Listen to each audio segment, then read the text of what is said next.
The air at 128,000 feet isn't just thin, it's non-existent. In 2012, Felix Baumgartner stood on the ledge of a pressurized capsule, looking down at the curved spine of the Earth. Below him sat a global audience of 8 million people watching a live stream, a record-breaking digital congregation. He stepped off. For 4 minutes and 20 seconds, he wasn't just a man falling, he was a human bullet traveling at 843 miles per hour. You remember the suit, you remember the visor. Most importantly, you remember the 2 Red Bulls locked in a headbutt on his chest.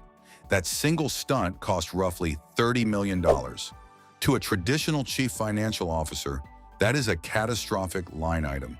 It's an unquantifiable risk with no immediate ROI. But look closer at the spreadsheet and the math doesn't add up. And most companies spend $30 million to buy 30 seconds of your attention during the Super Bowl, a window you spend looking at your phone or getting a snack. Red Bull spent $30 million to own the global conversation for a week. They aren't selling sugar water. They're selling the feeling of being alive. You think you're watching a skydiver. They know you're watching an 8-minute commercial you actually enjoy. This is the story of how a company built a fortress while the rest of the world's giants were hollowing out their souls. The beverage illusion. To understand Red Bull, you have to understand the ghost brand in reverse.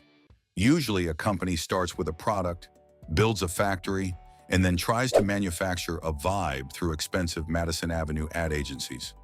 They lose their soul trying to protect their logo. A Red Bull did the opposite.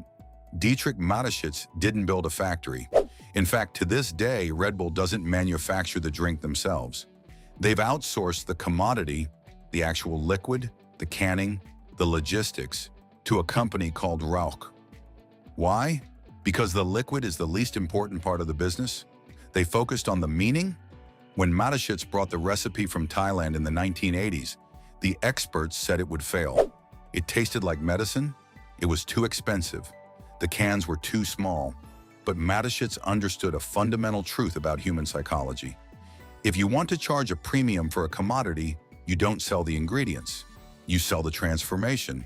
The drink is just the ticket to the show. By outsourcing the physical labor of being a beverage company, they became a pure-play marketing machine.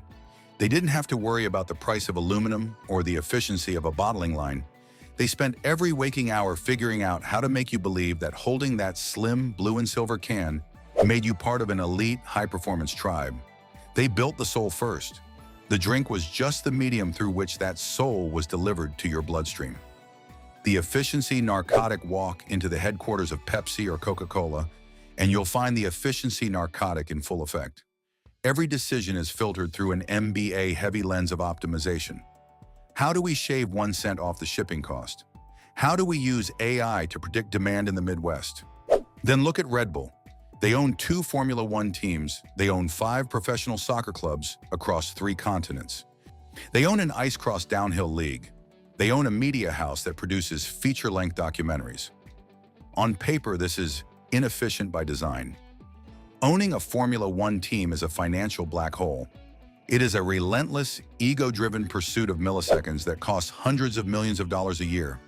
A McKinsey consultant would look at the F1 balance sheet and suffer a mild stroke. But that inefficiency is exactly where the psychological moat is built.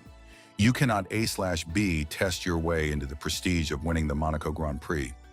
You cannot use a large language model to replicate the visceral roar of an RB20 engine tearing down the straight at Suzuka. By choosing the hard path, the expensive, dangerous, and high-stakes path, Red Bull creates a level of brand equity that no competitor can buy. When a generic energy drink launches, they buy a billboard. When Red Bull wants to launch a product, they win a world championship. The efficiency-obsessed giants are playing a game of margins. Red Bull is playing a game of mythology.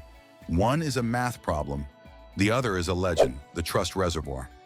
Most brands today are desperate. They are constantly shouting at you, "Look at me, buy me, discount code inside." They are beggars in the attention economy. Red Bull is the landlord. Through the Red Bull media house, they've stayed dangerously close to the customer.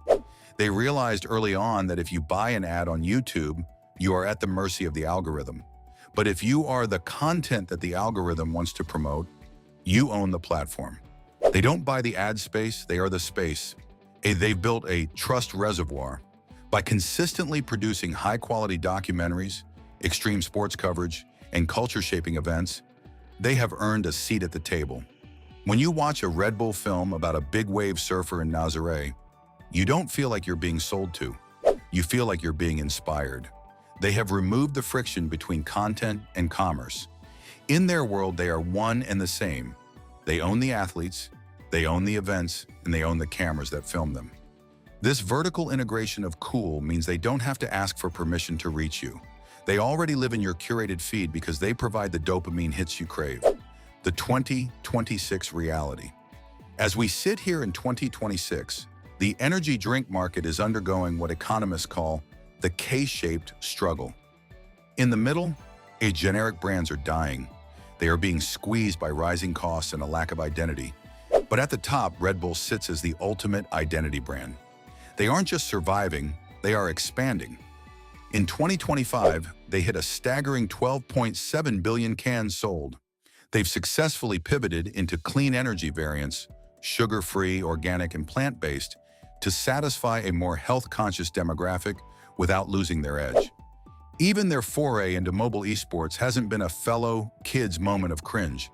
It's been a calculated entry into where the next generation of adrenaline lives, the screen. But the real guardian of the soul is the ownership structure. While public companies are forced to chase quarterly earnings to please shareholders, the Nvidia and Mateschitz families have maintained a level of stability that allows for long-term thinking. They don't care about the next 3 months. They care about the next 30 years. This is the antidote to the momentum delusion. Most companies mistake a temporary spike in sales for a sustainable business model. Red Bull knows that momentum is a physical law. It requires constant, high-energy input. They aren't coasting. They are still the alchemists, constantly turning the lead of a basic commodity into the gold of a global lifestyle. The modern corporate world is a glass house of transparency, but Red Bull is a windowless monolith. In an era where every CEO is a thought leader on X and every brand shares its journey, Red Bull remains hauntingly quiet. They don't do press releases to justify their existence. They don't have a public relations department designed to spin their failures. They have a mission control. This is the sovereign strategy. By maintaining a private ownership structure, the Nvidia and Mateschitz pact, they have effectively immunized themselves against the quarterly virus. Most public companies are forced to cannibalize their future to feed the current share price. They cut the unnecessary marketing, they fire the expensive athletes, and they wonder why their brand feels like a hollowed-out husk 3 years later. Red Bull treats their brand like a cathedral, not a pop-up shop. They understand that trust is built in drops and lost in buckets. When they expanded into mobile esports in 2025, or the clean energy variants in 2026, it wasn't a desperate pivot, it was an organic colonization of new territory. And they didn't change who they were to fit the market. They waited for the market to crave what they already represented. They are the ultimate practitioners of the long game. While competitors are frantically A/B testing the color of their buy now buttons, Red Bull is busy scouting the next 14-year-old phenom in a basement in Seoul or a dirt track in Brazil. They are investing in the trust reservoir before the thirst even hits. The moral conclusion.